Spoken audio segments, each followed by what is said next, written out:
Here we are.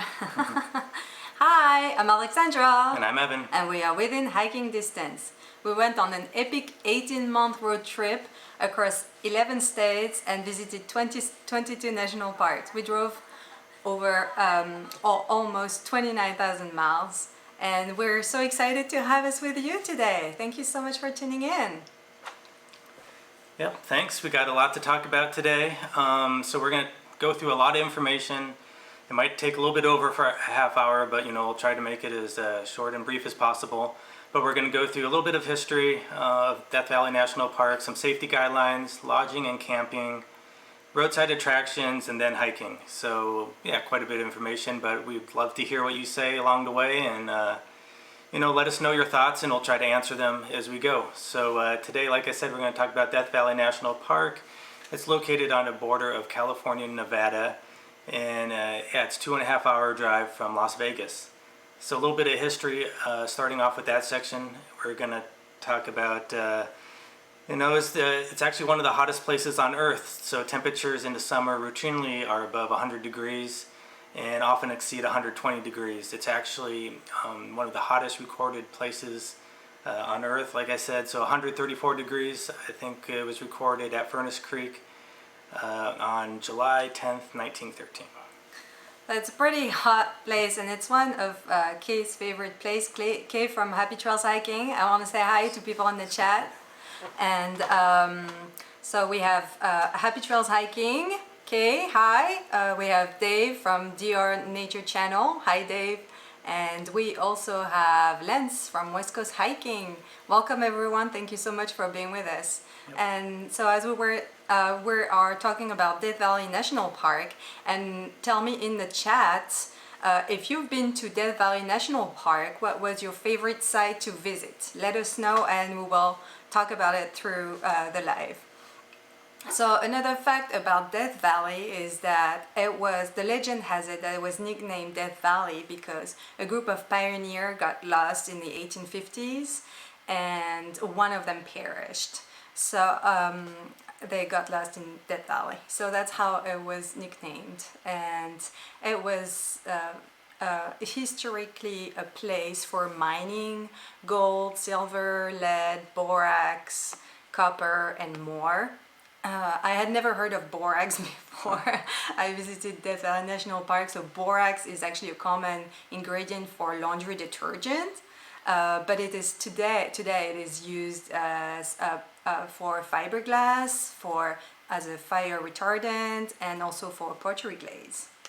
Yep. So while you're in Death Valley National Park, you can see an array of animals if you're lucky to spot them. So during our you can see birds, lizards, let's see, pupfish, and we'll get to those later, and kangaroo rats that we saw around our campground when we were camping there. Also, you might see some rattlesnakes, scorpions, and black widow spiders, but those are probably a lot tougher to see while you're there. Death Valley became a national monument first in 1933 and didn't become a national park until 1994, so fairly recent. And it's actually the largest national park in the lower 48 states. The Death Valley Pass, when you enter the park, is valid for 7 days, and it costs $30. So, Death Valley doesn't sound very appealing when you just say the name. It doesn't sell very much, but there's actually a lot of things to do there. There's a lot of sightseeing, hiking, camping, stargazing. It has one of the darkest skies in the United States. It is great for families. It offers a wide variety of landscapes between volcano craters, waterfalls, salt flats, canyons. It really has a lot to offer. So it's a really fun place to explore. And also for fans of Star Wars, Episode 4, A New Hope, and Episode 6, The Return of the Jedi, were actually filmed in Death Valley. So that's also a fun place to go just to discover where you like to, your heroes.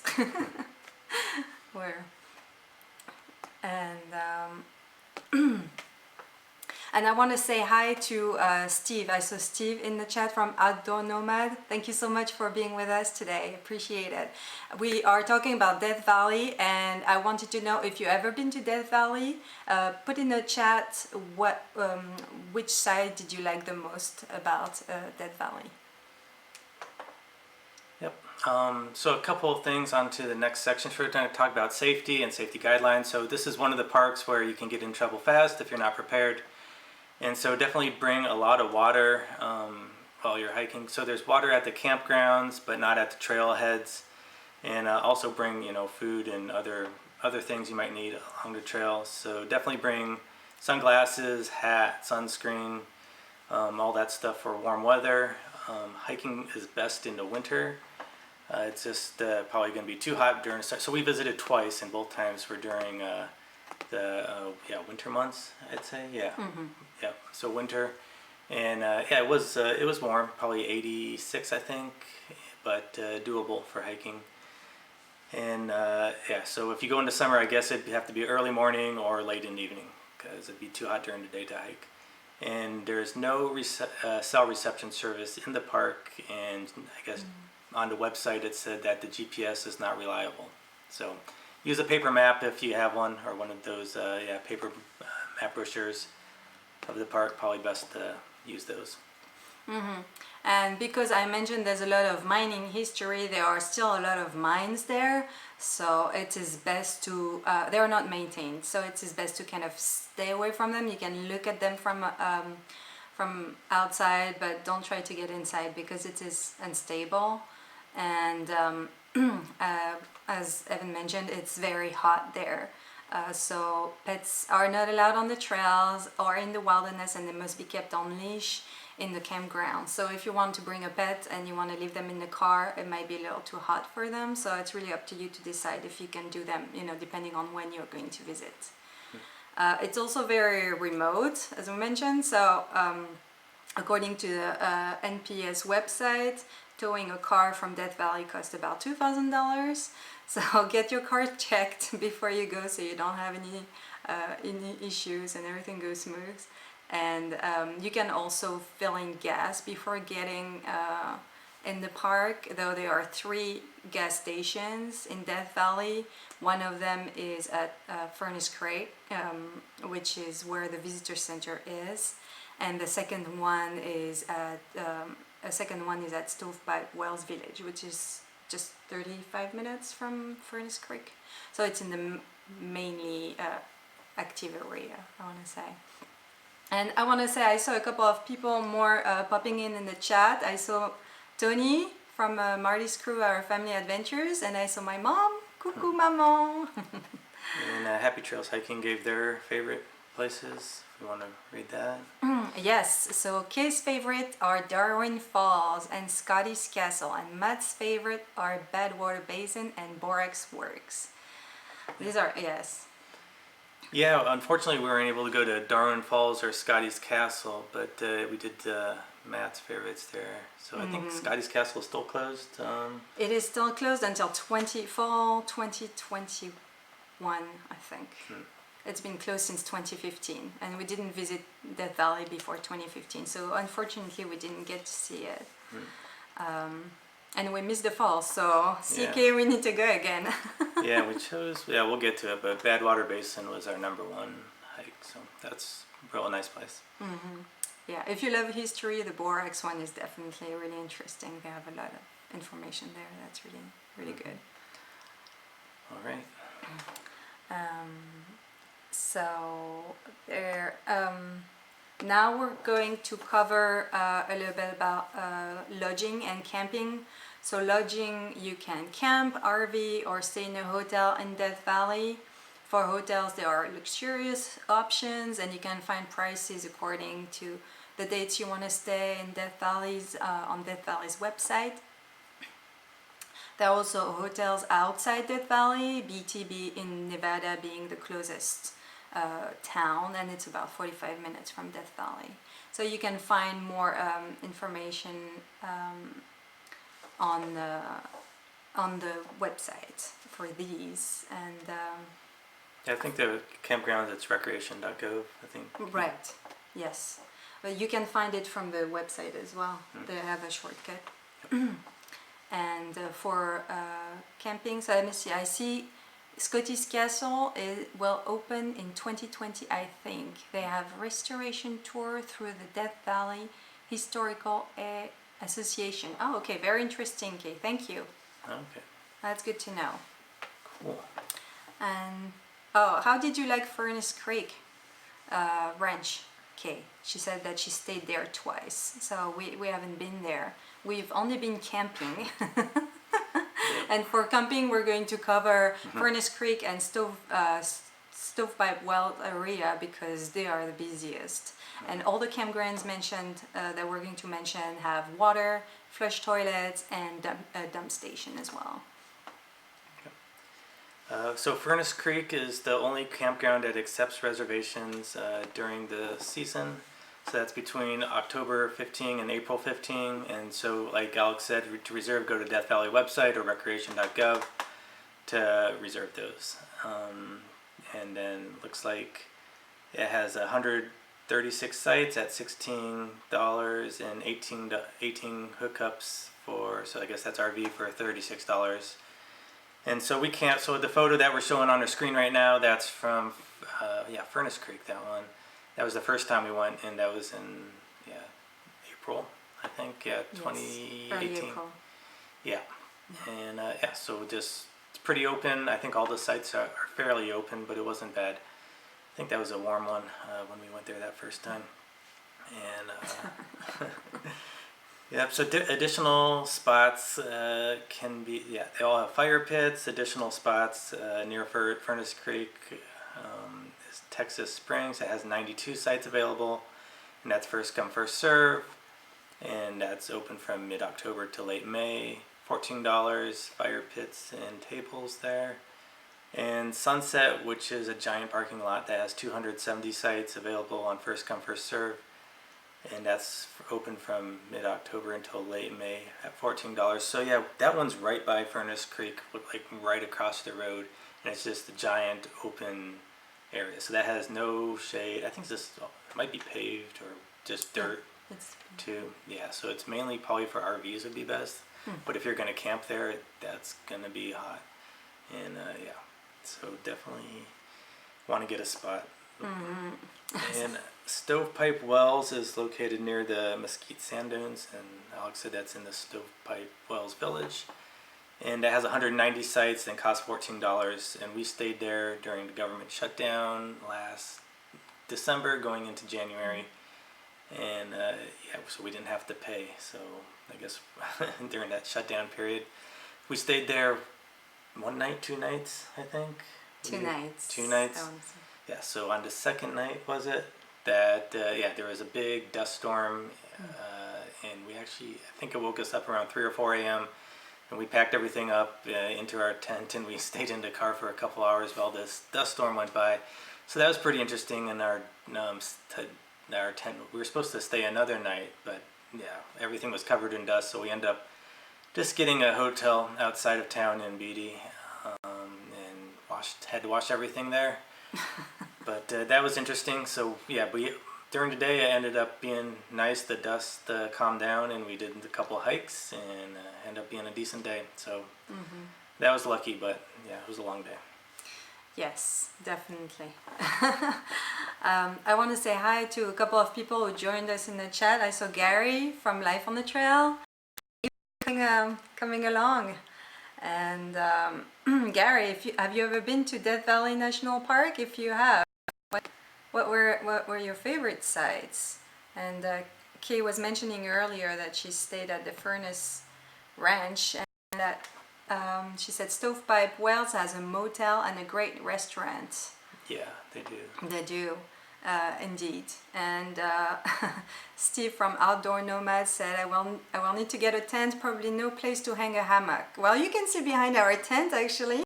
At Furnace Creek, we had a couple of trees and actually were woken up by the birds, but there are not so many of them. So definitely a tent is probably just the easier way to go here.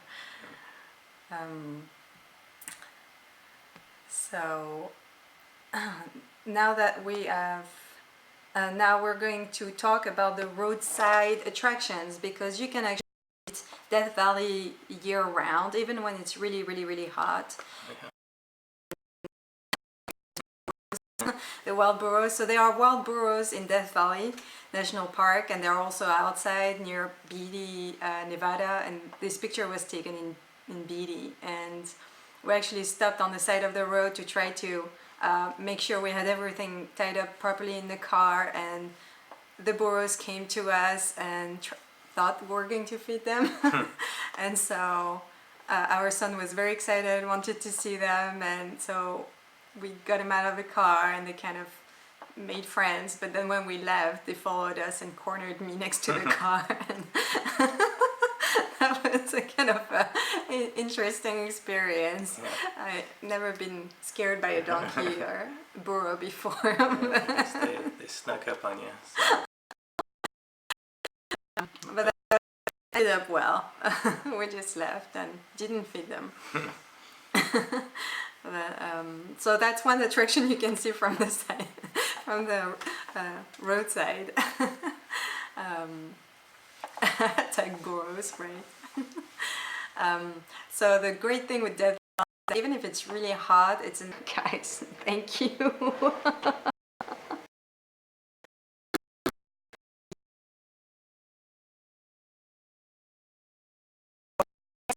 Help, we 20, and it looks like it works. So thank you. We appreciate it. And they can hear us perfect.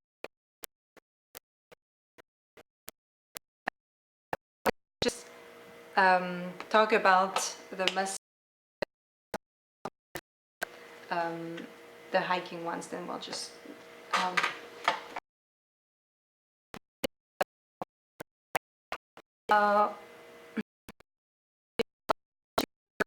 Yep, so that was the best part. Is there's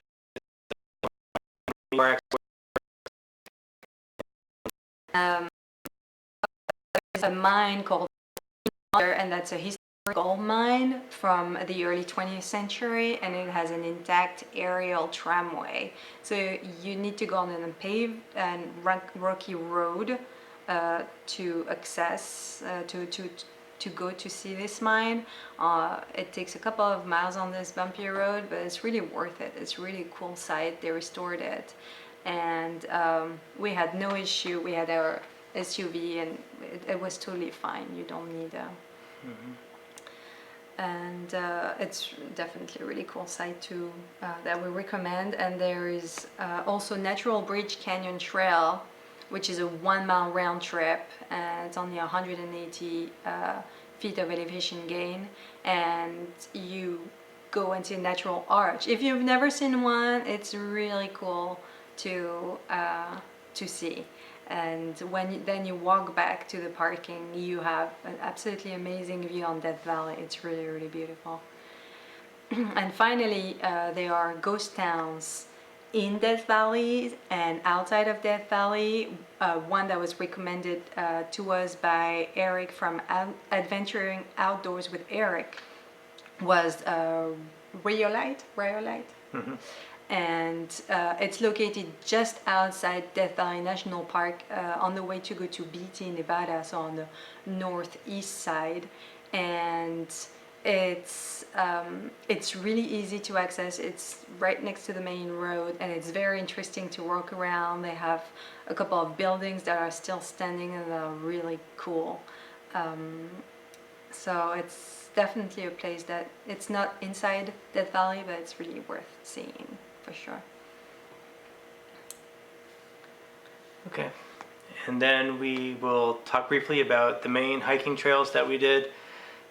So we did a couple of them in the canyon. So Desolation Canyon and Golden Canyon to Red Cathedral are two, I guess, medium, moderate hikes. So Desolation Canyon was 3.6 miles round trip with 600 feet of elevation gain. And then Golden Canyon was 577 feet of elevation gain and 3 miles round trip.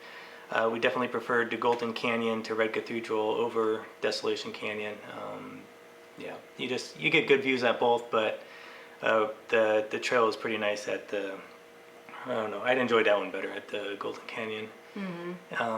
One of our favorites was the Death Valley Salt Creek Trail, and that was, let's see, 1 mile loop, no elevation gain. It's just a boardwalk the whole way. If you go in the spring, you can see pupfish there, so that's super cool. They're all over the little stream there. The kids like it. And the adults too. Yeah, adults It too. was Yeah, fun. yeah, it's pretty nice. So I got some good footage. If you check out that video of the pupfish, just put my GoPro down in the water there, and yeah, it's easy to get to. And then in the back of it, there's some fossilized footprints of some ancient animals that used to be there, like I think camels and some other stuff, horses. So yeah, definitely worth checking out.